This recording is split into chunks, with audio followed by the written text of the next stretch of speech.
మనం తినే ఆహారము క్వాలిటీ పడిపోతుంది, కాలుష్యం పెరుగుతోంది, కల్తీ పెరుగుతోంది.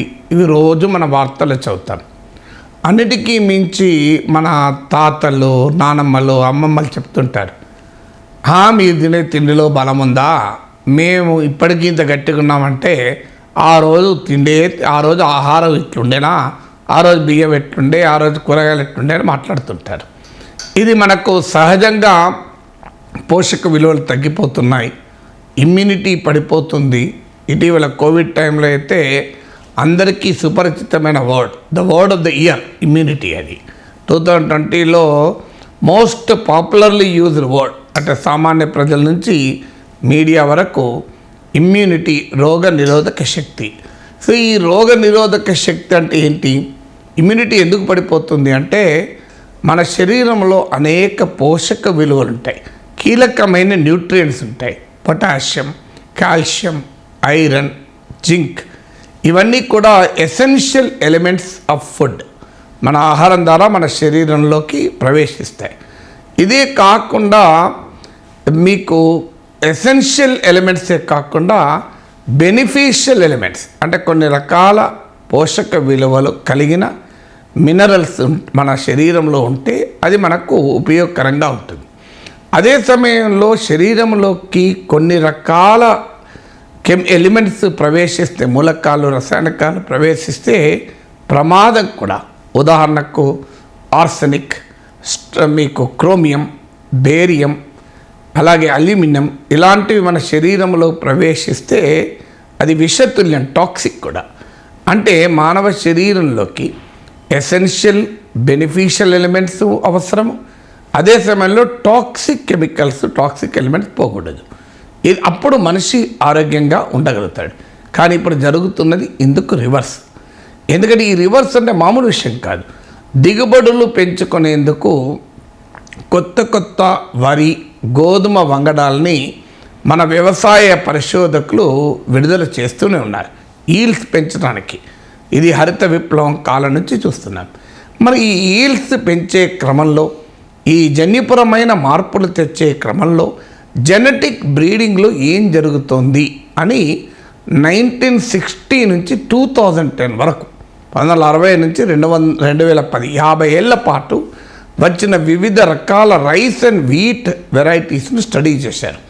Historical shifting of nutrients of rice and wheat varieties అని ఈ స్టడీ పేరు. ఇది మన హైదరాబాద్లోని ICMRకు చెందిన నేషనల్ ఇన్స్టిట్యూట్ ఆఫ్ న్యూట్రిషన్, ఒరిస్సాలోని కటక్కు చెందిన Indian council for agricultural research ICARకు చెందిన నేషనల్ రైస్ రీసెర్చ్ ఇన్స్టిట్యూట్, అలాగే పశ్చిమ బెంగాల్లోని బిధాన్ చంద్ర అగ్రికల్చర్ కృషి విశ్వవిద్యాలయ అగ్రికల్చర్ యూనివర్సిటీ, వీళ్ళు సంయుక్తంగా ఈ పరిశోధన జరిపారు. దీంట్లో డయట్ క్వాలిటీ, మినరల్ క్వాలిటీ ఇండెక్స్ను లెక్కించారు. అంటే మనం తినే ఆహార పదార్థాల్లో పోషక విలువలు ఏ రకంగా ఉన్నాయని చూస్తే భారీగా పడిపోయాయి, మామూలుగా పడిపోవడం కాదు. సో ఇవి పడిపోవడం ఇప్పటికి కాదు, ఇంకా పడిపోతాయని 2040 నాటికి ఇంకా పడిపోతాయని ఆర్టిఫిషియల్ ఇంటెలిజెన్స్ను ఉపయోగించి భవిష్యత్తుకు ఒక అంచనా కూడా వేశారు. ఈ అంచనా మరింత భయంకరంగా ఉంది. ఈ డయట్ మినరల్ క్వాలిటీ ఇండెక్స్ అంటే మనం తినే ఆహారంలో అవసరమైన విలువైన ఖనిజ నిక్షేపాలు ఎలా ఉన్నాయి అనేది అంచనా వేశారు. ఆవేదన చెందాల్సింది ఏంటంటే రైస్లోను, వీట్లోను మనకు కావలసిన ఎసెన్షియల్ ఎలిమెంట్స్ అయిన కాల్షియం, ఐరన్, జింక్, ఇవన్నీ కూడా పొటాషియం తగ్గిపోతున్నాయి. ఈ రైస్ అండ్ వీట్ కొత్త వెరైటీస్లో, అధిక దిగుబడులు ఇచ్చే వంగడాల్లో, హై ఈల్డింగ్ వెరైటీస్లో ఇవన్నీ మనకు అందరికీ తెలుసు.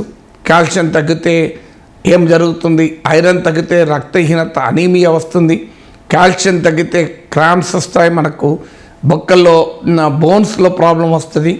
ఇవన్నీ మనకు తెలిసిన విషయమే. అందువల్ల ఈ ఎసెన్షియల్ ఎలిమెంట్స్ కనుక జింక్ లేకపోతే అనేక రకాల లోపాలు వస్తాయి. అందుకే మనము ఐరన్ ట్యాబ్లెట్లు, జింక్ ట్యాబ్లెట్లు, కాల్షియం సప్లిమెంట్స్ డాక్టర్లు రాస్తూనే ఉంటారు. జింకోవెట్ అలాంటి ట్యాబ్లెట్స్, ఇలాంటి ట్యాబ్లెట్స్ మనము వాడుతూనే ఉంటాం. సో ఇవి లోపించినప్పుడు అనేక రకాల ఆరోగ్య సమస్యలు వస్తాయి. అందుకే ఈ పోషక విలువలు అంటే ఎసెన్షియల్ న్యూట్రియంట్స్, లాభకరమైన పోషక విలువలు, అత్యవసరమైన పోషక విలువలు 2 రకాలు ఉంటాయి. ఎసెన్షియల్ న్యూట్రియంట్స్ ఉంటాయి, అలాగే బెనిఫిషియల్ న్యూట్రియంట్స్ ఉంటాయి. ఇవి తగ్గిపోతున్నాయి ఒకవైపు. మరోవైపు టాక్సిక్ ఎలిమెంట్స్ అయినా, నేను ఇంతకుముందు చెప్పిన క్రోమియం, బేరియం ఇలాంటివి, ఆర్సెనిక్ ఇలాంటి ప్రమాదకరమైన విషతుల్యమైనటువంటి మినరల్స్ పెరుగుతున్నాయి. ఫలితంగా రెస్పిరేటరీ ప్రాబ్లమ్స్, శ్వాసకోశ వ్యాధులు, అనీమియా, రక్తహీనత, కార్డియోవాస్కులర్ ప్రాబ్లమ్స్, ఉదయ సంబంధిత గుండె సంబంధిత సమస్యలు ఇవన్నీ కూడా వస్తున్నాయని ఈ 50 ఏళ్ల పాటు అధిక దిగుబడి వంగడాల యొక్క పోషక విలువల్ని పైన పరిశోధన జరిపిన ఈ రీసెర్చ్ తెలిపింది. సైంటిఫిక్ రిపోర్ట్స్ అనే యొక్క ప్రముఖ జర్నల్లో ఈ పరిశోధన ఫలితాలు గణాంకాలతో సహా ఇవ్వబడ్డాయి.